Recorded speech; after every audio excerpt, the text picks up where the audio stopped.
All right, welcome to the program this morning. Thank you so much for making time. I keep confusing between this camera and this one here. Thank you so much for waking up with us here on Amka Kenya. My name, as always, is Brian Amwai, here to give you a head start as you start your day this Monday. Of course, and my name is Remy Majala. And I'm Miss Kahiro. They call me the quirky journalist, and you'll find out why.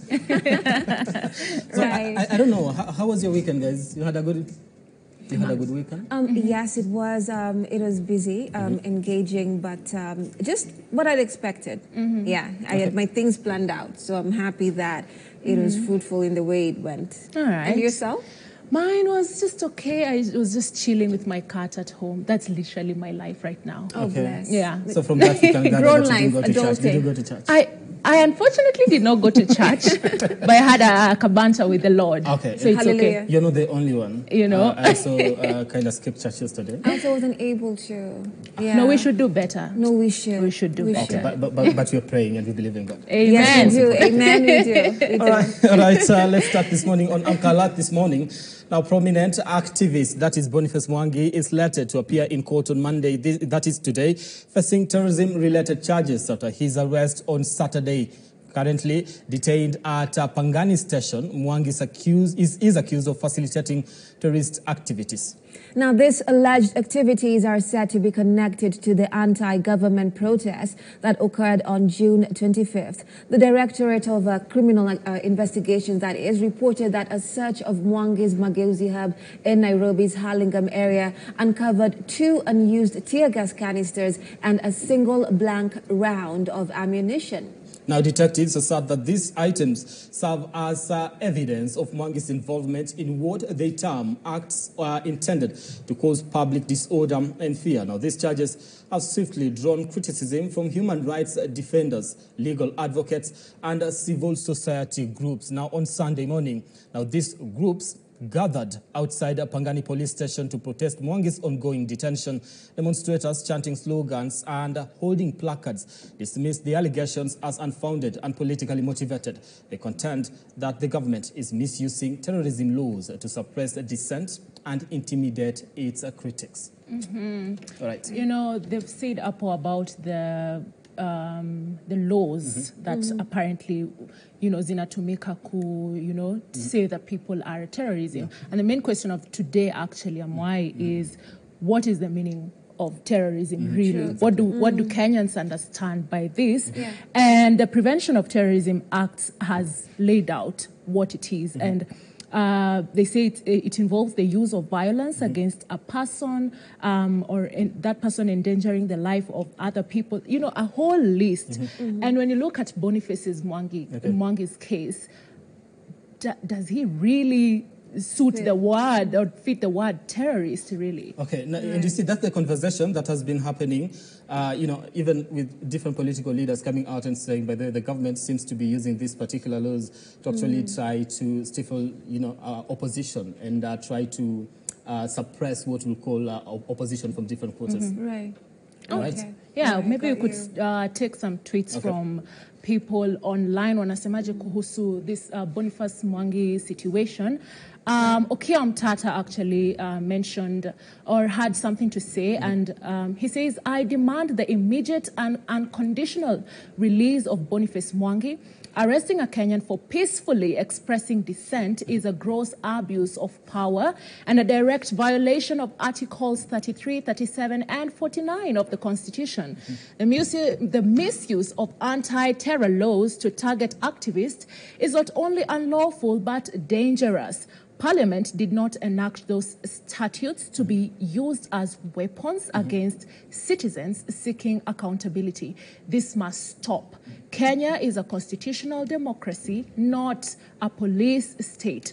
The right to protest, criticize government, and demand change is protected by law, not punishable by arrest. That is Okia Omtata. And the hashtag there is activists are not terrorists. Terrorists. Important there. Also, Kalonzo Musyoki had something to say about this arrest, and he says that I will never join, emphasis on never, I will never join this rogue and criminal regime, and I refuse to participate in any type of dialogue with a regime that has our children's blood on its hands. I also strongly condemn the arrest of civil rights activist Boniface Mwangi, a bold and fearless advocate for truth and justice. I have directed our legal team to do everything they can to ensure his release at the earliest time possible. Hashtag free Boniface Mwangi. Make no mistake, the Ruto dictatorship is not interested in peace. It feeds on fear, violence, and intimidation. That is their modus operandi. But we shall not remain silent nor be silenced. The spirit of resistance is alive. Akasema hashtag one term is the lead. Hey, Kalonzo inject. It's the political thing. And also, I think the aspect of actually insisting on the never, because the report, what do I call it? The papers had actually reported that Kalonzo was actually visiting State House to have a conversation behind the scenes with the head of state. I think we have one mystery. Oh, really? Yeah, on that matter. Yes. One more tweet by Levi Sitati Anasema. It's not a coincidence that Boniface Mwangi gets arrested after filing a case at East Africa Court of Justice to sue Tanzania government. A call was made and dictators have united to torment him. Hashtag free Boniface Mwangi. That is from Levi Sitati.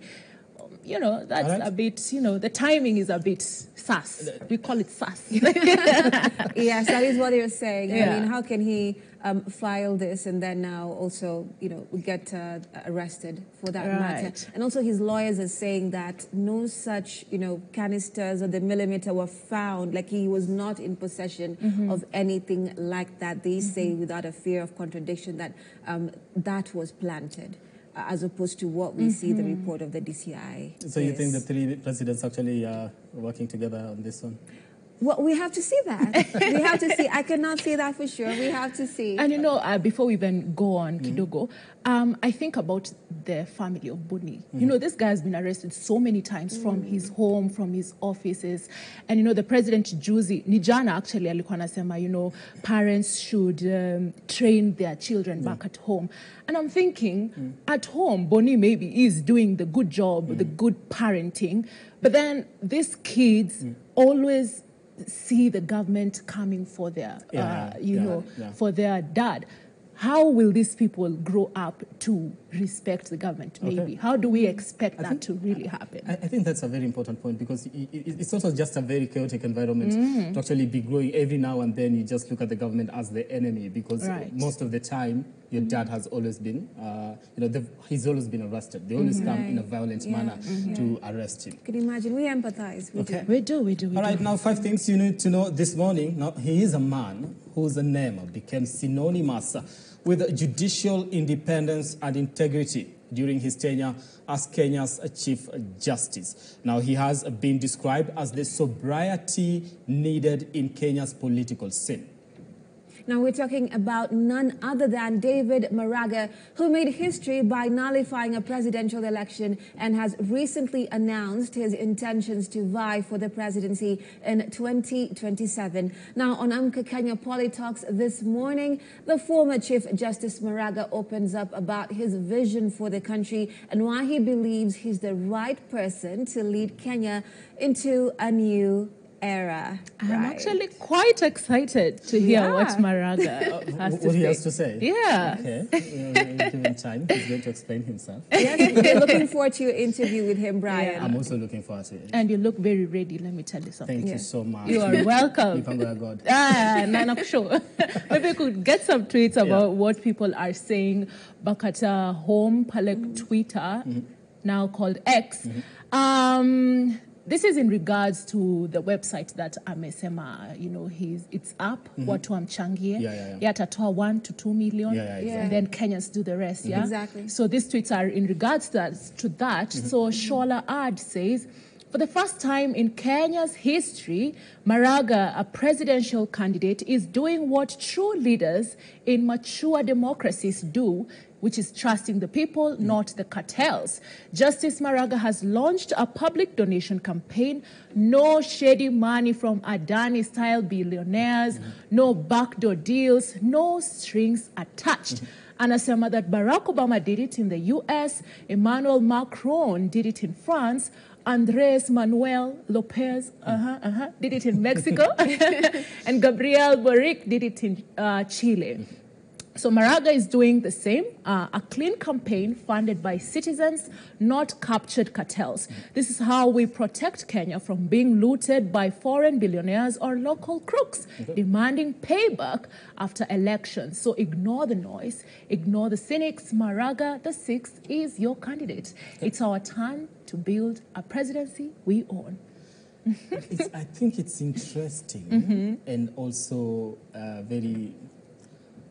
How do I put it? How? It's an environment that has not been tested, especially in the country, because a lot of people would come out and start criticizing him for, not having enough money, because that was the debate that was actually going on. Yeah, because he has worked at the helm of the judiciary. Exactly. Do you really have the money to actually run a campaign?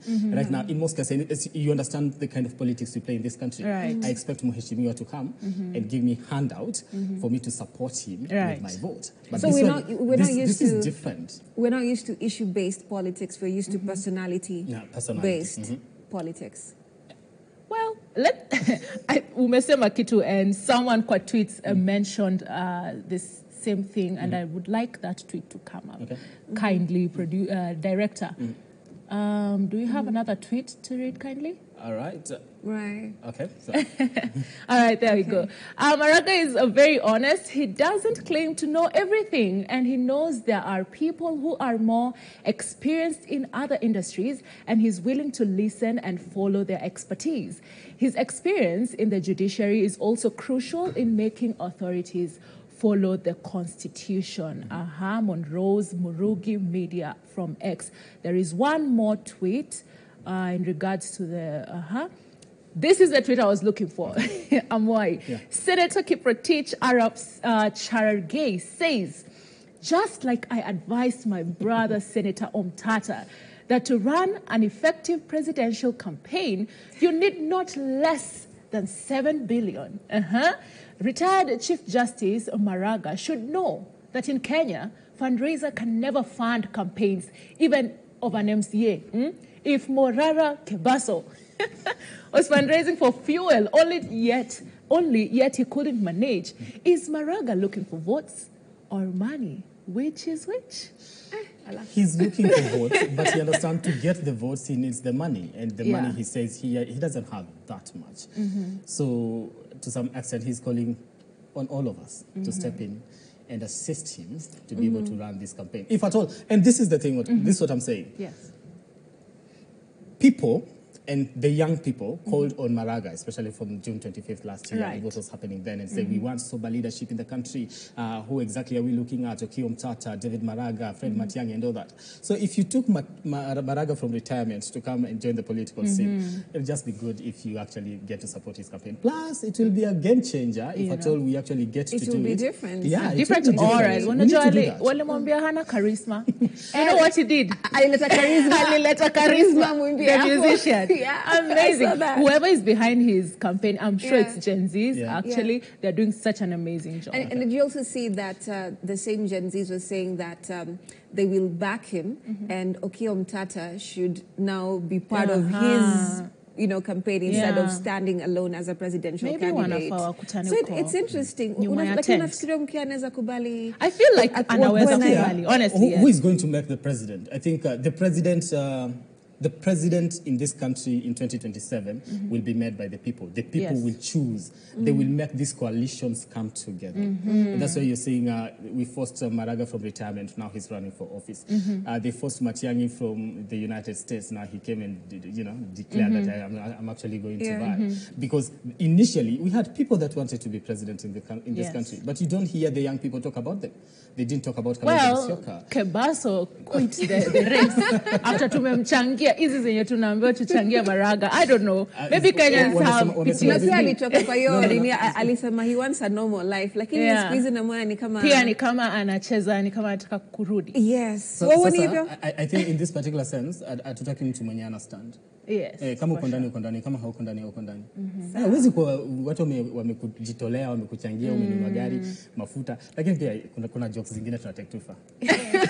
Maybe you should stick to content creation. I don't know. Well, moving on maybe. Right.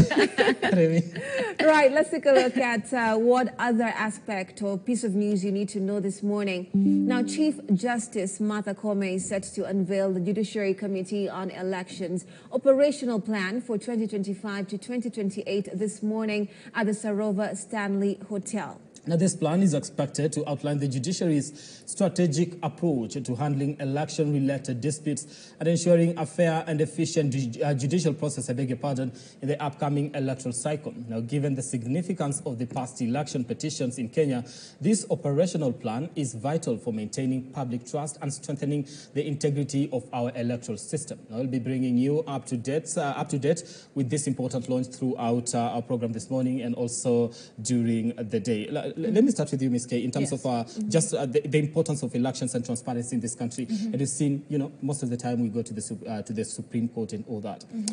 From where you sit, in how our elections, in most cases, are actually very contested, and now that you're getting to 2027, what's your fear as a youth?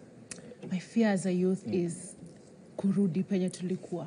You know that IBC kawimbo that they had tusirudie yale makosa. That is my biggest fear if we actually rudia those makosas. Right. Yeah. And it's funny that we are speaking about this because tomorrow on my show Gen Z Manifesto we are asking the youth, do you trust that the new IBC will deliver a fair and free election? So yeah, I'm excited to see what my fellow youth also think about this.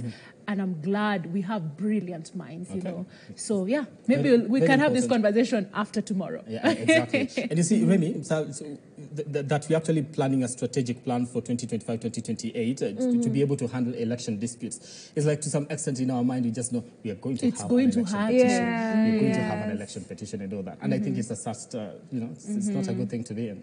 Yeah, right? I mean, the whole ideology and what I've heard most analysts say is that this should be handled, like even the whole IBC question, right? Not when it's constituted, but as it's there, not, we're almost, in that period where we're electioneering and then we're looking at issues. We are supposed to be looking at those issues towards or gearing up, to that moment so that you can curb issues of trust, issues of, voter apathy, all those things we talk about that concern us and make us have sleepless nights. But here we are. Yes. Here we are. All right, and a big win for farmers as the Minister of Agriculture and Livestock Development is set to launch a pilot program for fertilizer insurance. Now, this program is designed I beg your pardon, this particular program is designed to de-risk smallholder crop farmers from climate-related challenges, offering a crucial crucial safety net against unpredictable weather patterns that can devastate a harvest. Indeed, right. So that's another aspect that we'll be looking at this particular morning. And the launch, will be presided over by Dr. Kiprono, Principal Secretary of Agriculture, with a pilot phase targeting over 200,000 farmers across 11 counties. It's a promising step towards bolstering food security and empowering our agricultural backbone. Right, and the PS had a post on the Ministry of Agriculture's Twitter page, X page, which says, Fertilizer insurance program boosts farmer resilience by leveraging weather data, satellite technology, and ground data. We are helping farmers, especially in Arab and semi-Arab lands areas, make informed planting decisions and receive compensation during extreme weather events. Right. Oh, semi-arid. Oh, sorry, guys. Semi-arid. All right. I quite like this program, honestly. It's good for the Mwananchi, the farmer. Yeah. Indeed. All right, away from that, the Council of Governors, in collaboration with Food for Education, will hold a consultative meeting with stakeholders extensively to review the model school feeding policy for county governments. Now, this policy, will serve as a valuable guide for establishing robust, sustainable, and impactful school feeding programs that enhance child development, improve educational outcomes that will ensure that no child is left behind due to classroom hunger. All right. Now, away from that, moving on to what else you need to know this particular morning. Now, the warrant for the arrest of Juja Member of Parliament, that is George Kimbururi, has been temporarily suspended again. Now, he's now expected to appear in court on July 23rd, 2025. Initially, on Thursday, the court had ordered the MP to appear by Friday, July 17th, 2025, or have his lawyer provide evidence of his hospitalization.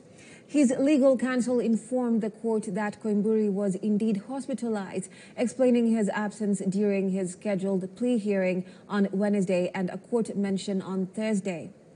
Ms. Kahiro, on Friday. Yes.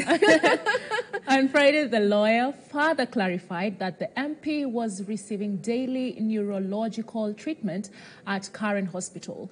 The MP is accused of orchestrating his kidnapping with 6 other people. This story. Are we actually here on K24 talking about a story of someone who might have abducted himself? Are we really listening to ourselves?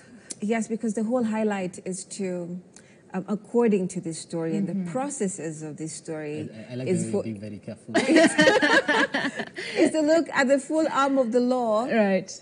Yeah, so hopefully he will appear. Okay. With someone with the 2 other. All right. Yes. I believe you have tweets, Ms. K. Yes, sorry? There's somebody, what are people saying on Twitter? Oh, some people are saying on Twitter. Yes, we have some tweets. Thank you. Exoplanet says, can you be doing this for the rest of Kenyans? First produce an arrest warrant instead of abducting people. All right. All right. All right. Yes, it's a story that I believe has elicited quite a lot of reactions. And also just, if at all it is proven that someone abducted himself, you see, it really waters down what people are fighting for at the moment. Right. You can't take advantage of this. You really can't. Yeah. It was dramatic, honestly, how it was done. And he had... some of us were very empathetic. Yeah. Yes, because it was shocking when he was on that field. Right, oh my goodness. It's not a joke. People are really losing their lives out here, and people are really being abducted. People are missing. Families are, trying to figure out where our kin actually went. You can't be pulling this. You can't be playing politics with this. Yeah. No. And to think, if he is found guilty of this, you can imagine, he paid all these people. We are talking about almost 8 to 10 individuals in this, like, walikuwa wameenda wapi rehearsals? I want to know if this really happened.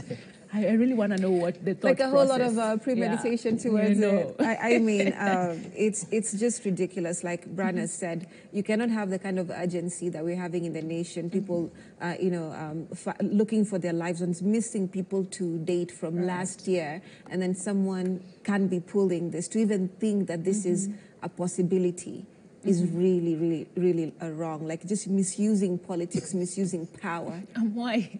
No, I just remember that there's a time we actually covered the story. He was unable to speak.